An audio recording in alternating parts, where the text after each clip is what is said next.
Okay, let's see. And we are live. Hello everyone, welcome back to the channel. I'm Adrian Lloyd.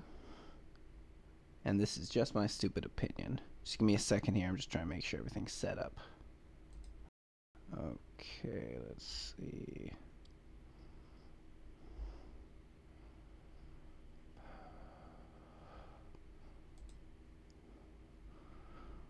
Alrighty, I'm really just trying, what I'm doing here today is just a quick test. I'm trying a live stream through another system.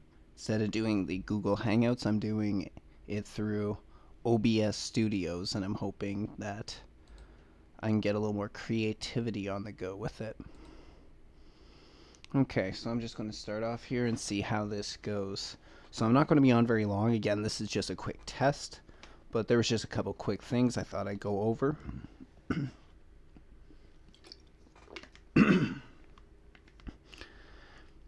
And the first one I thought I would talk about is Maxime Bernier recently got into a bit of a spat between a Liberal MP and himself. For those who remember, Maxime Bernier actually ran for the he was running for the Conservative leadership last year, and he was well in the running, but he ended up just losing out to Andrew Scheer. Is very close, and it was kind of the battle of the social conservative versus the libertarian.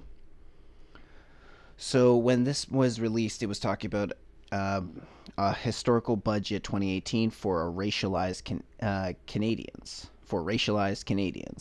He ended up putting out a tweet that said, "I thought the ultimate goal of fighting discrimination was to create a colorblind society where everyone is treated the same.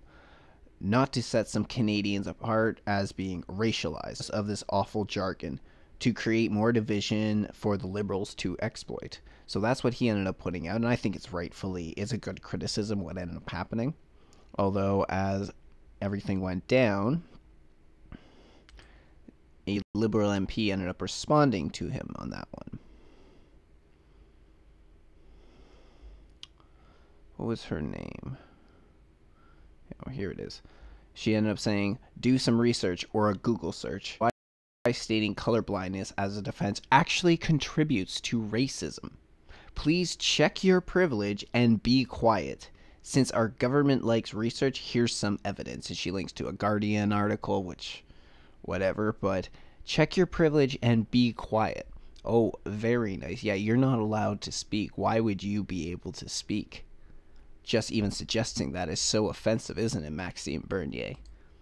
At which point he ended up replying with, as soon as this loads, "Edifying comments from a distinguished member of the House of Commons. Please check your privilege and be quiet. You are aware we live in a democracy with free speech as one of its building blocks, right?" And especially he's speaking out on his own personal platform at this one. This is his Twitter account. He can fucking say whatever the hell he wants. So later on, she ended up coming back with, "I am not too big to admit when I am wrong. Limiting discussion on this important issue by telling you to be quiet was not cool. If you are willing, let's chat, but not when back in Ottawa. We are miles apart on this important issue, and it is possible to come a little bit closer." So this is what she ends up putting out. But Maxime Bernier was having none of that. So as we see in this article, it says, Bernier says no common ground to be found with Liberals on identity politics. Conservative MP Maxime Bernier is rejecting a meeting request by Liberal counterpart Selena Cesar Chavanez after the pair exchanged barbs on Twitter over issues of race and identity in politics. Cesar Chavanez apologized to Bernier on Twitter on Tuesday morning after telling him in his tweet posted 3 days ago to check his privilege and be quiet. In a heated discussion about funding for minority communities in the budget and whether it is racist to say you want to be colorblind. So this is apparently the point we are at now. Right now, you cannot say anything. Even making some reference to color blindness is apparently racist. Even though this whole budget, I would actually say that this budget should be considered very offensive to a lot of people. It made it sound like a lot of minority groups, a lot of women can't make it in life unless they rely on the government, which is complete horseshit. But unfortunately, this is what the the left-wing, this is sort of the left-wing policy. This is what you do. You make them dependent on the government, so that way they will always vote you back in. And that's the disadvantage that the right has when going up against the left. It's the fact that the left are offering equality, the right is offering responsibility. Responsibility is a much harder concept to sell. It's a much harder concept because people don't want to take responsibility. And especially in a day and age when kids are raised to not be responsible. It's okay, you know, mom and dad will do that for you. You didn't do your project and it's due tomorrow, no problem. Mom and dad will write that up for you. And then it's gotten even worse when there's things such as kids can't fail these days. I know where I live, that has actually become a thing. A kid cannot ever fail a grade. Well, where's the motivation if they're not going to, say, lose out on their summer? I actually, in grade 10, did have to go to summer school. And it sucked. You know, I lost a month of my summer, but in the end, it taught me a lesson because the next time that I was struggling in my class, I didn't just sort of give up and just wait for summer school because I wanted those fucking 2 months to myself. So I had some responsibility and I focused on my schoolwork. And that was the one and only time I ever went to summer school. Ironically enough, that is actually where I met my wife. I met her in summer school. We both sucked at math, so. So anyway, getting back a little bit back on topic is that selling responsibility is not nearly as easy as selling equality. You sell equality, you tell them, no, it's not your fault why this is happening. It's society's fault, and we're going to help you to get back on track, make sure you're being treated fairly. When on the flip side, we're saying you need to take responsibility for your own actions. Of course, there's always going to be situations where there's external factors where not everything is it's not the result of the person's personal choices. External factors happen all the time. But you at least got to take responsibility. If there's a mess up, you probably played a hand in it. So this is one way that the left has been able to drive so many people towards it, is through this simple narrative. It's not nearly as easy. Anyway, so I just wanted to quickly cover that. And then the next thing was that, yes, Justin Trudeau sat down with Bill Nye in Ottawa yesterday. It was the 6th of March. So he sat down with them and they discussed science. Because apparently Justin Trudeau is a big science nerd, as he puts it.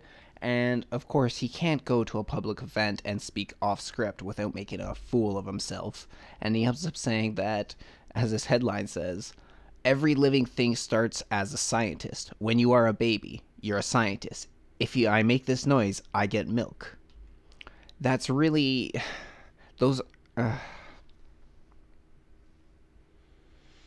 That would only be considered scientists in the simplest fucking terms, and everybody still experiments in those regards, even to today. So apparently, just everybody, literally everybody, is a fucking scientist. And when everybody's a scientist, nobody's a scientist. So as we take a look through... Oh, you know what? I think it was in this article that there was this quote. Actually, where they quoted the whole thing. So we'll take a quick look through.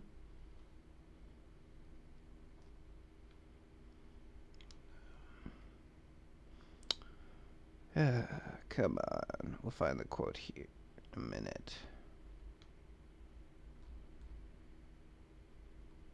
Here we go.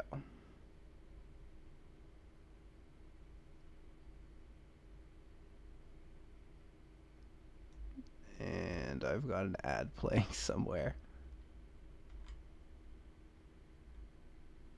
Alright, anyway. So anyway, as they were talking, as Trudeau and Bill Nye were talking, and Trudeau started making reference to this, he ends up saying that all infants started off as scientists. He says, when you're a baby, you are like a scientist. If you make this noise, wow, I get milk. If I push this button or I knock this thing off the table, it lands on me and it hurts. The problem is that most of us become less science-y, not scientific, science-y,